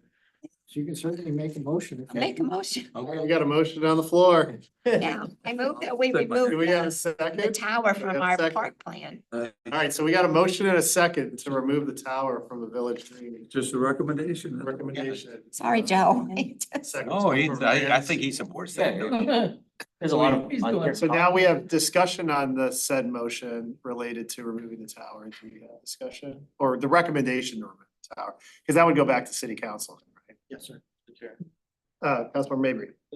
Thing called the tower before my time. What drove sticking a tower in our park? The original designers thought it was cool to be able to Climb up and look out. climb up and look out at all of Wildwood that you could see, because that's basically our highest part in the city of I Wildwood. thought it was a ceremonial tower or. No, celebratory no, tower. it was look- one with an elevator that you would go up in. Look down on a massive subdivision. Yeah, exactly right. Look down. But if you buy dinosaurs instead of the tower, that would really attract people. All right, so we've got the recommendation to go back to city council to consider removing the tower. We have the motion, we have a second. Do we have any further? And the reason is the money. What, Yeah. $5 million? Yeah, It's a waste from of the money. fat somewhere. It's a waste of money. yeah, no, I mean, It's so, not At functional. least for now. yeah, How old is this plan? 3-4 years, something like that. Yes. We started the master planning, Mr. Mayberry, right at the time of the pandemic, March of 2020. Spent a couple of years going through different public forums, all via Zoom and some plans. if I for- remember correctly, though, I mean, the tower's been a topic of conversation throughout the process, and even though it was originally approved, we also tabled it and said that a lot of, numerous members of would city be- council said we would revisit it when we got to that point as far as And whether we're we wanted putting to a keep park it or in not. a little bit It too. was part of the plan, but it was never really something that was fully endorsed. Got a great park. And the motion to add that we send people who want to up the fire department's fire watch towers to look over the city if they want. And give the Well, fire. we're just making a recommendation to remove it from the Climate plan. free, there's plenty of them. They can, All right, so this is the first motion. So all in favor, please say aye. I, Any opposed? Any abstentions? All right, so we're gonna send that to council. All right, And the second Did you, part, did you grab that? I'm abstaining, I'm oh, sorry. one abstain, one abstention. I was on the original park design committee, so. you change your mind. All right, well, okay, so we've got that part done. The second one, Director Vunich, you want us to talk about is the potential funding for phase 2. no, he wants the tree. The exploration. of stuff. Explore the back. All right, so would somebody like to make a motion? Councilman Rambo? Like, I think, Second by Councilor Dodwell? Yeah, yeah. So we're gonna explore that alternative area for the alter. yes. Design and- limited play. I like that so much better. Yeah, that is Yeah. nice. That's I great. like and- that tree. Well, area it through depends on the there. condition of the trees, but I'm sure we'll verify that and maybe they can work And- around one of them and have a tree shading part of the, you Yeah, know, playground or something. Well, I just think yeah. it's great. The one thing I'll bring up that I'm sure people with kids would be interested in understanding is with all of that mature tree line over there that will be separating the playground from the village green. Would there be a line of sight for like parents that are on the village green or the Yeah. kids wouldn't be shielded with trees where they wouldn't know what's going on? Prune the trees out to a height so it isn't an obstruction or a nuisance to people. And hopefully not quite as much as we did in City Park, because that was way up. Okay, that makes sense. Just so you understand, this photo obviously was taken, I think around August of this year. These are dead trees, Mhm. because they should have leaves on them because it's summertime. The only area we're looking at, obviously, we have to make that connection through here. And that's the part I'll depend on the consultant teams. Can we print them up and keep them, or do they need to come out? I think they'll probably need to come out, but that's only a few trees compared to with the original design, almost all of these. But we also talked about a fence, so that would keep the kids from escaping and parents. Yeah. I Well, think you need obviously, that like- line of sight as well. The line but- of sight though, for, you know, because parents, like, they wouldn't want their kids going through a tree line to some playground and not be able to see them or know what's going on over there. Because I would imagine if there's a concert or something going on, a lot of the parents are gonna be hanging out on the village green and the kids will be and- playing. But point well taken, and obviously we'll make sure that obviously it functions, but it's also safe for everybody. And then we talked about too, like, there's only gonna be the one entrance on the front facing the village green, the rest will all be fenced in, right? Okay. No white vans pulling up in the back over there. You got free candy store. So would somebody like to make a motion, Councilman Rambo, we had Councilman Dodwell, regarding the further exploration? Do we have any further discussion? Seeing none, all in favor, please say aye. Aye. Aye. Any opposed? Any abstentions? All right, so that's good. The last thing is the funding, right? And again, it's just an identification that we have a little disconnect between when available funds to be supplied and the grant now and the timeline associated with the grant. And again, Mr. Lee's on, I believe, he may have some insights how to address this better than I. I'm just identifying it now. Certainly, I wasn't expecting any action. So we don't need any action. But the one question I had is, and City Administrator Lee, if you're able to speak here in a second, I'll just put a question for you and then let you run with it. Yeah, I see it. But I was gonna say regarding, I know we talked about this last time, related to the reserve fund. If we're talking about, if we needed to pull 1.2 million out of the reserve fund to hit this in 25 and then refund the reserve in 26, when it's already budgeted, we're literally borrowing from ourselves to keep the project moving forward in a more timely manner, if I understand that correctly. If so, I would find it hard to believe that the council wouldn't support that, but City Administrator Lee? Yeah, so there's a couple ways we could go about this. So depending on the timeline, it could be moved forward in the capital improvement program. It is planned. And in this case, we could either change priorities and have a project slide back that are not tied to other external funding sources, or we could move forward with just adding it to the fiscal year that it would be appropriate. So in this case, either this year or the next year. And because right now it is currently budgeted, I believe it's 2027, Joe, if I'm correct. I'd have to open it up, but it is already budgeted in our 5-year capital plan. So in this case, it would be amending the budget as currently presented. And in this case, the public hearing will be held on Monday night. And this could be a discussion to make a change to the plan, the 5-year capital plan, to either move that timetable up, and that could be presented as a secondary option when the bill is introduced. But my question was, is that, and instead of, because we can't just move it up, because we'll be out of balance on the budget without moving something else back, right? So my question was, is that since we've already determined what we need for 2025 and we're balanced, we got 18, 19, 20 million, whatever the balance is in our reserve fund right now, which most of us agree is probably more than we need.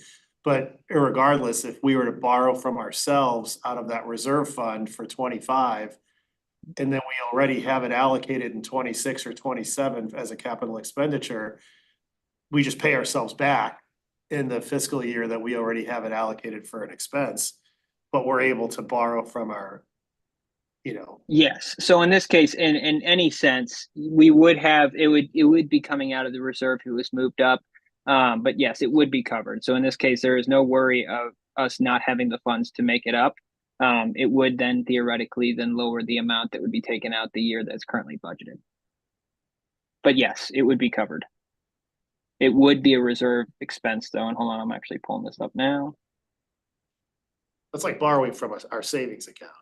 That's the best way to probably say it, is that, right? It would be practically borrowing from the savings account, and then being, showing that discipline to not add anything to the program in the year in which it would be taking place currently, which I believe is 2027, if I am correct. One I second here. saw it on 2026, so. Yeah, 2026. Okay, sorry. And I'm pulling this up now. It is 2026.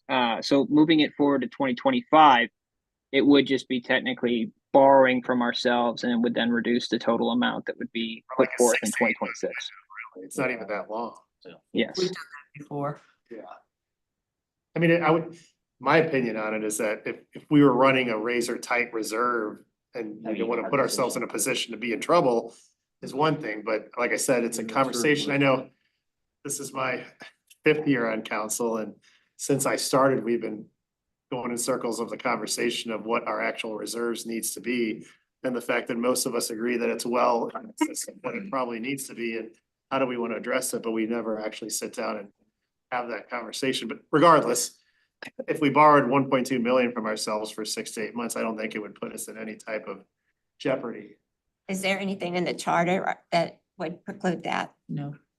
Nothing in the charter. As long as the council approved the change, there would be no issue. So in this case, and currently for it is how it is laid out in the in our 5-year capital is for the Village Green, the construction of the entirety of phase 2 is of what we call it, which includes $2.5 million with we anticipated receiving this grant $575,000.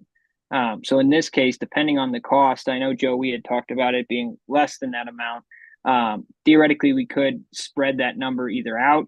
All it would take would be, I would actually recommend having the bill for the budget read and then making a motion to amend the budget and then have that be an option before the second reading at the council. Okay. If that's the wish of the committee and the council.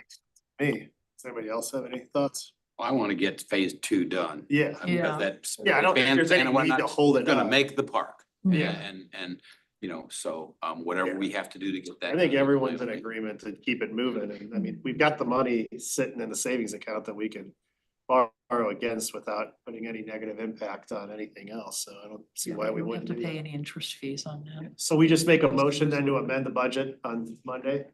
Yeah, in that case, if you want to have a motion tonight, in this, I would actually ask for a motion. Let's do that. Have a motion tonight to have this considered by the full council with the budget. And what I'll do, the department will take this and provide this as almost an attachment B, showing that expenditure going in the 2025 column and how that changes the numbers. Somebody like to make that motion? Councilmember Dodwell, second by Councilmember Rambo. All in favor of the motion? Aye. Any opposed? Any abstentions? All right. Thank you, Mr. And Lee. yeah, no problem, Joe. Chair, can I ask one clarifier there too? Yeah. Thank you, Chair. In this case, I just wanted to ask too, so the 2.5 that is budgeted for phase 2, are we just talking about the cost of the playground, or are we talking about proceeding with moving that full 2.5 million to 2025 in its entirety, or just the costs and expenditures related to the playground? Just to clarify the motion. It's the full amount. Full amount, okay. And then Joe, this is one quick question, sorry to, if you don't mind. Would we be able to realistically get phase 2, that work done on top of so say we separate the playground, the auxiliary work that would go with it, realistically, could we get that done in 2025? Do you believe, Joe? I think it'll extend into 2026, but the grant is for 18 months, so that's okay. Okay. In that case, then, to clarify the motion, the full 2.5 million will be transferred over to 2025, and it'll have 2 attachments. One is presented at the council meeting work session, and then there will be an attachment B that has this 2.5 million and the grant funds that have already been attributed slotted in 2025. Yeah. All right, thanks, Chair. Yeah. Councilmember Dodwell? Okay, we have the 2.5 in the budget, but we've been granted 500 plus thousand. Are we gonna reduce that 2.5 to 2 million so that our residents see that we will be applying a grant and we will be reducing their tax expenditure for the park. Do you It's follow what okay. I'm saying? It's fine. Yeah, I- Yeah, the money that they pay in taxes that we use to run the city. I'd be real careful the way I say that, because we don't have a municipal tax. Yeah, we don't, Well- I mean, I'd be really careful the way we say that. Well, in Okay. this case, and I can add a little bit of clarification there. So how it is currently read, is we could have that, so it currently has as the bottom line expenditure at 2.5 million, and we actually had this application out. And we have a column within our 5-year plan that has expected grant funding, and we had it listed at 575,000 because of the project, and we thought we had a good shot, even though great work, by the way, Melanie, on getting that done. But how we could separate that out, I believe the idea is it's 2.5 million for phase 2, and that's adding in the 575. So it would show 2.5 going against the capital, actually coming out of our capital improvement sales tax fund. And then it would also show, and that amount would be separate than what's shown for what's coming out of the grant funding. So it does have that difference, and it showed on the combined revenues, expenditures, and change in fund balance sheet, which I can provide that copy as well to the committee. Okay. I just want to make sure somebody understands that we have reduced the cost of the park By the grant. by the grant. But that's identified on the budget, right? I mean, that's what we I- typically do. I just want to make sure we do that. Councilman Rambo? yeah, just clarification, I've probably asked this before, but the act of splitting the park into phase 1 and phase 2 is what keeps us on the good side of the cap, so that we don't have to go to the public to ask for funding, because it really is 2 projects. One is just do the infrastructure and the other is to do the bandstand and those kinds of things. Is that how that's working? Actually, Yeah. no, No, yeah, there you go, Joe. You can take that one. Mr. Lee.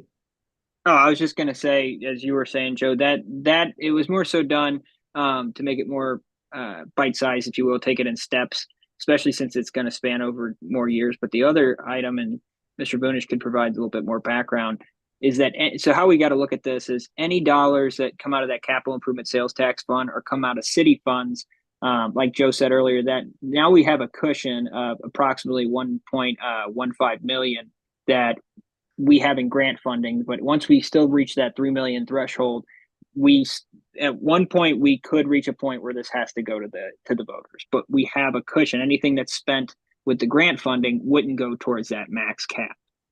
And Joe, feel free to add in anything on that as well. According to our city attorney, since it's a single project site, anything we do is cumulative, not separate. Really? Okay. Mhm. So we're gonna have trouble staying under that project cap then, aren't we? Actually, I think we'll be okay through phase 1 and 2. If we want to do a future phase, I think we'll have an issue, and then that's when a determination will need to be You made. need to reapply for that? What would that phase be? Well, I mean, what would we Talked consider? about the water feature. Oh, sure, okay, so, okay, yeah, all right, well, is there any way to revisit that cap? Because, time marches on and things cost more. And that was set, I guess, years ago. There is an inflationary component in the Oh, okay. language. Yeah. Mhm. But to address the cap itself, that's a charter amendment that would need to go to the voters as well. Mhm. But I think we'll be okay. Melanie and Travis and I were clear to unlimited play today. Although we may have X amount of dollars, we need to really look at not going to that X amount of dollars. We want a premier design, but we don't want to break the bank. We'll get our beautiful park and we'll get our beautiful accessible playground. Yep. And if people want a water feature, they can vote for it. Yep. Okay, that's great. That's reassuring. So thank you. Essentially. Okay, so we've addressed all the components regarding the phase 2 and Bill agreed, so thank you for that. And then that takes us to the last item for consideration for Director Vunich, which is the Pertner Park planning process. So thank you, Mr. Chair, and well said. Mr. Chair and members of the committee, we have talked a great deal about this particular park facility. There's a couple of new items I want to introduce tonight, and those items relate to the ad hoc group that will lead the master plan process. Here too, we have received a $10,000 planning grant from the Municipal Park Grant Commission that'll cover all but $3,500 of the cost for our consultant and Kytel to help us develop the master plan. So tonight, the two items I wanted to address is the composition of the group. And as was directed by committee and endorsed by City Council, Councilmember Jackson and Councilmember Ramble will be two of the members. And we have 3 Historic Preservation Commission members that have agreed to serve. And those were endorsed. Tonight, the one item I am presenting to you for consideration, Leslie Tupper, who lives in Ward 6, who attends the Coffees with the Mayor with her husband, submitted an application early on. She asked me about it this past Thursday. I said I'd have an opportunity to talk to the committee and then advise her of the direction. She would like to serve, and I think it'd be nice to have a citizen member, not someone already affiliated with the city, so to speak, on the ad hoc group. Can you give me your number? I'd like to Sure. reach out to her and Yep, I'll send it to you tomorrow morning. So that's the first thing, just the composition of the group. We have the 2 council people and 3 commission members from the Historic Preservation Commission that have been approved by City Council. We have a 6th member that's would like to serve. And then just to kind of update you, we'd like to have our first meeting either on December 3rd or 4th.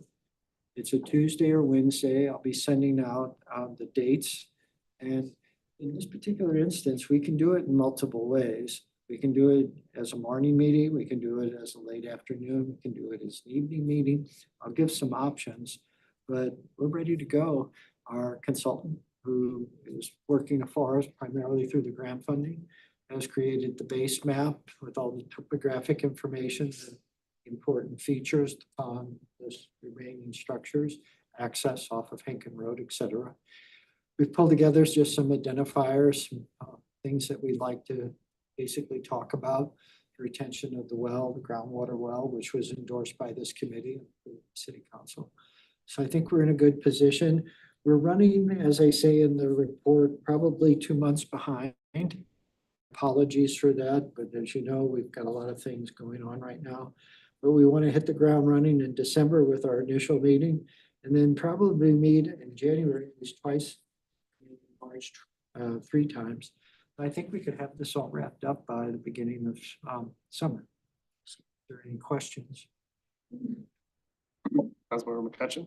Yeah, I think I missed the beginning of this. So, And you did, I think you were up that time. yeah, so I'm having a little hard time figuring out why are we having a planning process when the original donation was to leave it in a natural state as it was? So can you explain that? Well, Ms. Yost wanted it to be a nature preserve, but she also wanted people to be able to use it. So what we're really talking about, and that's part of the reason we had a struggle kind of pulling a group together. We're talking about parking, shade structures, possibly some seating, picnic tables, things along those lines. And I think for the most part, how best to utilize the lake. It's the one feature we don't have in any of our other parks. And she did say fishing was one of the things she wanted to encourage. So, But Just to- would we be violating her parameters for her donation if we put a parking lot there? no. Okay. And we've checked this with John Young, like when we removed the single family dwelling due to the mold problem. We worked through it with John Young first and foremost. Again, the park, she wanted the park used and we have to provide parking, so they come kind of home. But we're pretty excited about getting things How done. much money are we talking about for the park? I think in We the, got a budget for it? I think in the 5-year plan, we were looking at about somewhere about 400 to 500,000. That much money for another park? Wow. And again, it can be done in phases. The idea is as they open the park up, and that could be just as simple as a playground and a simple shade structure. Okay. Question. Councilmember Mabry? I'm referring to the Village Green Phase 2 grant approval, the one we spoke previously.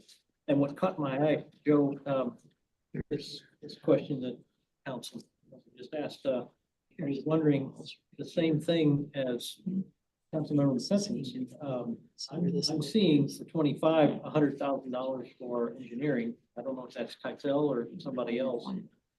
And then the following year, 27, there's a placeholder of $1 million. And I just wondered, for the same remarks that Councilmember McCutcheon's made, what are we gonna do to what sounded like the spirit to keep it all pretty natural? I can understand a parking lot and some paths, maybe some safety lighting. Is the $1 million just can't possibly hope to exceed it and it will always be cheaper and we'll get money back? Or is it really closer to this 400 that you've just mentioned? I think it's closer to, the $1 million is for all intents and purposes a placeholder without having the master plan component complete and be able to price off of that or create an estimate. We did a placeholder. And then set aside generally, soft costs are usually about 10 to 12% of the project cost. That's how we derived it. We took the amount of engineering, came up with that. I actually think, again, I'd rather be conservative or overestimate than underestimate, have to come back and say, we really missed the target. It reduces exposure, it always does. But I would also emphasize to the committee members, we're under no rush or requirement to develop the park. No. You can have the master plan. When people ask what we're thinking about doing, it's a good savings tool. If somebody were to come along and say, I'd like to do a shade structure in honor of Ms. Yost, we'll have a master plan that shows it where it should be. So the master plan could be our economic development tool for the park, so to speak. It also leads us to that point where design, engineering, and construction can occur if you wanted to. It's really, we're not going to lose the ground if nothing happens.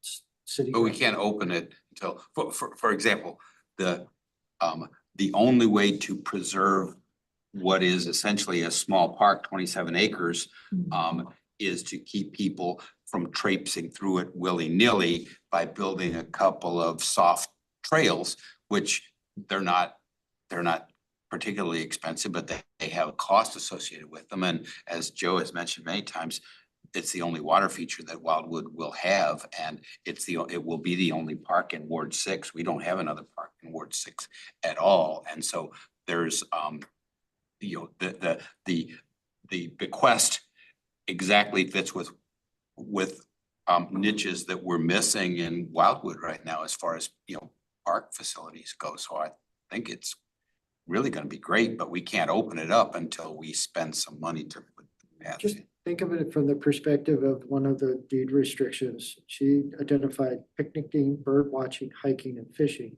So we know if you're picnicking, you generally have a picnic table or some kind of structure over the picnic table. If you're hiking, you have a soft trail, because I don't think, consistent with Mrs. Yost's wishes, we shouldn't do hard surfaces, I believe. And then fishing, again, and I want to emphasize, I know the strategic plan well. Number 8, the 8th goal in that strategic plan, the final goal is enhanced green space, not new green space. But what we're doing here is just creating maybe marketing materials so that we can talk to people about donations, grants, whatever. So you're making a plan, but you're not actually coming back with a plan to put into place. This is just the first step, and I'll let city council tell us as the Department of Planning and Parks what you want to do next thereafter and when. Councilmember Dodwell? Once again, I think we need to put a structure around contributions in kind, in the name of, to help facilitate the Parks Department on the upkeep and the addition of resources or components within parks, so that it's not up to the city solely to come up with either grant funding or pay for it out of our normal budget. So I think as we go through our website update, I think it would behoove us to put something available on that homepage that would say, if you're interested in donating to parks or other things within the city, I just think we need to start looking at this as a not-for-profit organization, which it is, and find ways for us to, you guys and your teams have done so well with the grant funding. It's remarkable what you've done year after year. So I applaud you all for that. But I think we have residents, or at least I've come across residents that have said, I'd like to be able to, as Ms. Yost did, donate something back to the city. I personally would like to be able to give some funds back to the city when I leave. So I just think we need to formalize that process somehow in our ecosystem here at the city, so that we have the ability to extend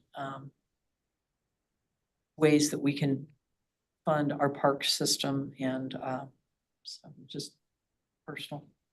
Ms. Dodwell, I think between Mr. Lee, who's been very creative with addressing budget issues, and now Ms. Tard, our communications manager, I think we can create something on our website that talks about leaving a legacy for your family, yourself, a relative. You know, to approach it that way, that, you know, there's an opportunity here to do something that'll stay front and center in the city of Wildwood, that recognizes the contribution you make. The pickleball courts as well. I'm joking. No, you're good. It's late. What? Oh, no, do you have a question? No, I was Oh. just making a. If anybody you were goes to a private school, you see all sorts of stuff that they can do. with, Yeah. Yeah, no, I don't disagree with that. Yeah, this park is particularly advantaged by the realities again of the bequest. I mean, Yeah. both the state and the federal entities responsible for such things will give you a lot of money for invasive species removal, habitat restoration. They'll pay for seeds and so on and so forth, and we can do a lot with those meadows. And it would be unique to Wildwood, and maybe, you know, there aren't that many parks like that in the whole region. I think it's gonna be really great at a very low cost. That's just my personal opinion. Like Ms. Dotwell had mentioned, Boy Scouts, Eagle Scouts, Mhm. there's just. Trail maintenance. the whole Yeah. thing. This would be a great opportunity, and we get calls all the time from people wanting, like you say, service projects, and Yeah. you only have so many areas to send them to, and sometimes I think they're stepping on each other. But it's be a great opportunity. Awesome. Well, thank you very much for that Sure. Thank update, and we'll look forward to seeing more developments coming from there. Takes us to the last two items over here, which is the Wildwood Recreation Programming update on current and future offerings, and the facility reservations, event registrations, and ongoing and long-term maintenance costs for parks and trail facilities. So Ms. Ribito had a few things to share on the Wildwood Recreation Programming first, so we'll let her go. Thank you. I just wanted to take a quick moment to mention our tree lighting ceremony, because we won't see you before it happens. It's December 7th, Saturday. And while the Wildwood Business Association gets back on their feet, the city's kind of taken over the event, and we'll have the usual things, carolers, Santa, who I still believe is the real Santa. And of course, the tree, which we anticipate being bigger and better decorated this year than it was last year. However, there are a couple of changes. Instead of just having the Business Association business booths, the city has been working with Natalie McKay, the farmer's market manager, to get additional vendors in. And so I think we're up to around 20 vendors. And so the department would ask that if you wouldn't mind passing along this information to your constituents or whoever, we'd love to have a huge turnout and have it to be successful for our vendors that are participating. And so promoting the event. We can only do what we can do, but given you have far more connections outside of our website.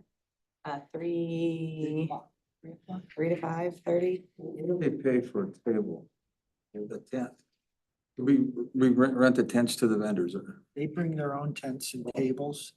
The only ones we supply are for our own purposes. And there's no charge. But for many years, we had a struggle getting people to attend. Oh, okay, so there's no charge. Okay, I thought there was. Okay. Yeah, Leonard, we've had a lot of requests for people to actually be selling things, and so we're actually gonna have vendors instead of just business information. And it could also very well be our very last tree lighting in the plaza, because hopefully we'll be moving over to Village Green after that. And another new fun thing, we are doing our 30th anniversary logo contest right now. And so we're accepting submittals for the 30th anniversary from, our residents, business owners, people that work for said businesses. And that 30th anniversary logo will be announced at the tree lighting. So that's kind of exciting. And so if you know anybody that's interested in designing our 30th anniversary logo, also feel free to put that word out. There is a $500 for first prize. And thus far, we only have, I think, 8 or 9 submittals. So by all means, spread the word. We're letting the schools know. We're seeing if we can rally to get more people involved. But that should be a fun component as well. And that, I When's believe, the deadline for submittals? November 22nd. Yes. So we've contacted Rockwood School District, the community college. We're encouraging students to participate. We think that'd be fun. Mhm. City Administrator Lee? Oh, I was just meant, this is a little bit back, but I think Councilmember Kranz asked about the businesses being able to set up booths, and I was just referring to the Economic Development Committee when we took this event over. Pretty much the idea is to provide businesses, our local businesses, with an opportunity to set up a booth and celebrate in festive cheer, obviously, first and foremost, but it's also more of a community engagement effort. And on top of that, we also offer the opportunity for businesses to decorate a tree along Plaza Drive for additional signage opportunities. And in this case, we've already had a dozen businesses sign up to do that. So Plaza is going to be pretty lit up this year, and it's going to be great. We have the tallest tree we've ever been able to procure at around 22 feet. We'll see if it comes in that way, but typically we've been sitting at 15 feet. So this should be the most exciting holiday tree lighting thus far. So please spread the word. And then the 30th anniversary. Oh, sorry. Go ahead. I was just going to mention the 30th anniversary.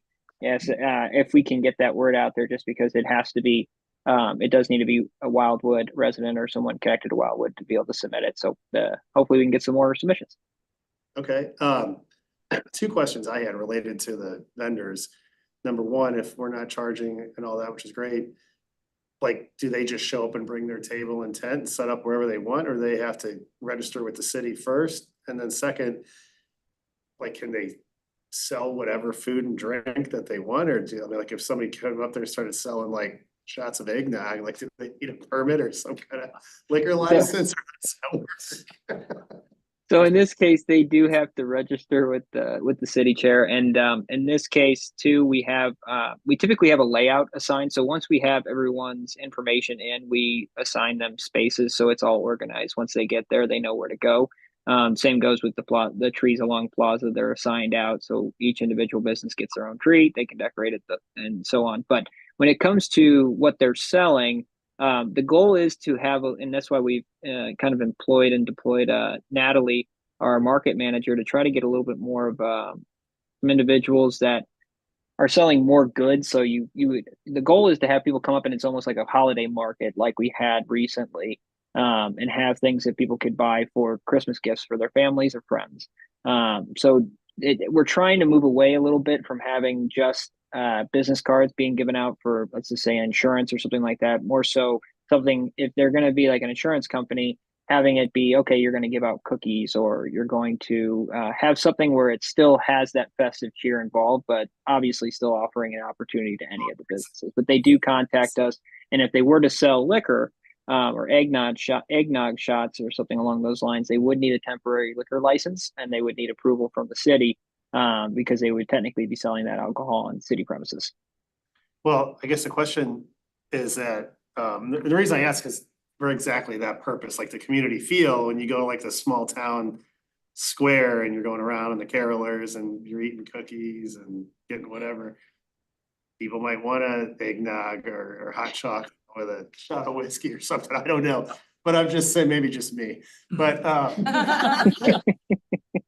Comment. I'm asking selfishly. But the question is, I guess, in order to try to generate more interest and participation, would it make sense, or have we tried going to like the local restaurants in the city, like Wildwood Pub or El Maguey or Mint, and Larry's, and just the different places that we have that already have liquor licenses and already serve food and drink, like would they want to bring a booth over there to get exposure to residents and be able to sell some of their, I don't know, maybe special Christmas dessert, holiday dessert they're doing. I get what you're saying there, Chair. And we have, and this is a little bit of a different context because it wasn't necessarily revolving around liquor, but I would assume that the restrictions would be a little tighter. But when we've reached out to, more restaurant type businesses in the past, we tried doing this with our Music on Main concert series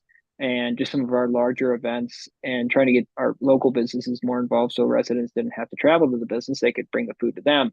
The problem is typically they have to go through the county and the St. Louis County Health Department, and they have to go through a whole licensing process for that and have the health inspector, things along those lines, which kind of muddies the water a bit.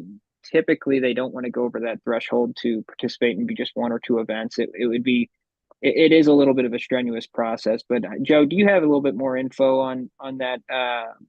On that, because I don't know necessarily if you're just selling the alcohol. I know that would go through our temporary liquor license for it, but I don't know if that falls under the same jurisdiction as the health department for food. Not worth it. What we've been told by some of the restaurateurs as well is that they have trouble staffing their brick and mortar locations. So to pull staff away and then have them here, it's a real inconvenience.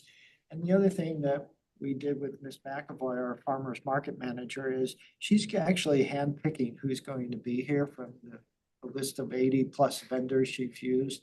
And she's gonna have more food and beverage options. And then the one other thing is from the city standpoint, just to once again spur more engagement and kind of like a little highlight, but what about the idea of like the city, we bring in, or somebody bakes, or we have people volunteer or whatever, but get a bunch of cookies, like Christmas cookies, gingerbread or whatever, and have like a big booth table area where kids can decorate the cookies, or something like that. It's just something simple that wouldn't be very costly, that would be something cool that all the kids would get excited about to do. I'm just trying to think of like, One of the churches will be at the event and they'll offer a kids activity. And they do that typically, we've done that almost every year. They do an ornament, something like that. okay, So, yeah. The churches volunteer for those types of activities. We've been very fortunate to have them do that. Councilman Rambo. I'm gonna speak up on behalf of our only audience participants. Teresa's already baking the cookies, right? Well, that popped into my head, but what I was really gonna say was, come on, kids, decorate the tree and let's have some eggnog, right? I mean, it's not gonna, the idea of having an event that's really is kid-centric and trying to figure out ways to serve a bunch of alcohol might not be seen as appropriate by a whole lot of. Yeah, no, I wasn't talking about a bunch of alcohol. I was just saying like you go to like Just a little downtown. like a, No, I'm just saying like if you go to like Main Street, St. Charles down by the river, like, it's like the old town feel. It's very Christmassy and lit, and there's You all these guys craft went? stores, there's activity. Been to the tree lighting? Yeah, I've Okay. been every year. Okay, yeah, it's fun. It is fun. I'm not saying it's not fun. You've I never was just- seen marshmallows. But I 100% agree that, my opinion, like people don't want to come to the tree lighting and walk by a bunch of booths of businesses giving their cards out and stuff like that. Like nobody's really concerned with that at a tree lighting, my opinion at least. And we're trying to change that. Yeah, and that's, but that's why I'm Yeah. throwing out other ideas to have like We could have, food and drink that would be more festive. we of could have a Christmas. staff member, maybe Joe would volunteer to dress up like Santa Claus. Around passing out. We have the real Santa Claus. We don't need that. Yeah. Real Santa Claus is coming. Yeah, I didn't know that. Well, Joe could be an Yes. elf. Santa's I helper. could be an elf. No. I would buy the costume. I think as far, I think I like the idea, because kids do like to decorate, but I know schools, you can only give prepackaged items to kids. Yeah. So I don't know if that would be Um, an issue or Yeah, not, yeah. so. Yeah, you'd have to have something simple, but regardless, you're doing a good job. I was just Well, we're always open to throwing out suggestions. So stuff. we'll see how this version goes, and then next year we'll be over the screening, and it'll even be better, I think. Yeah, I like your direction that you've given Ms. McAvoy. I think that Yeah, that's all. good. Yeah, I would also note that I don't think that our goal here is to have more businesses involved. It's to get more people to support the say 20 or so Sure. business, but like vendors that we have, Right. you know? I like churches get involved, you know, We always have a good number. yeah. Yeah, I For sure. volunteered in there as a city representative, and they had, I think, 4 or 5 different prepackaged activities for the kids where they made ornaments for the trees, and they really enjoyed that. It's fun.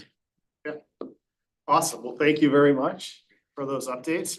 Does anybody else have any questions or concerns related to the two last things on it? Okay. Seeing none, that takes us, no executive session, not ready for action. Don't have anything on there that we need to address, correct? And then there's no other matters for consideration. Does anybody have any miscellaneous? I kind of thought there would be some sort of a chair proclamation for my service last. There is, you're pre. I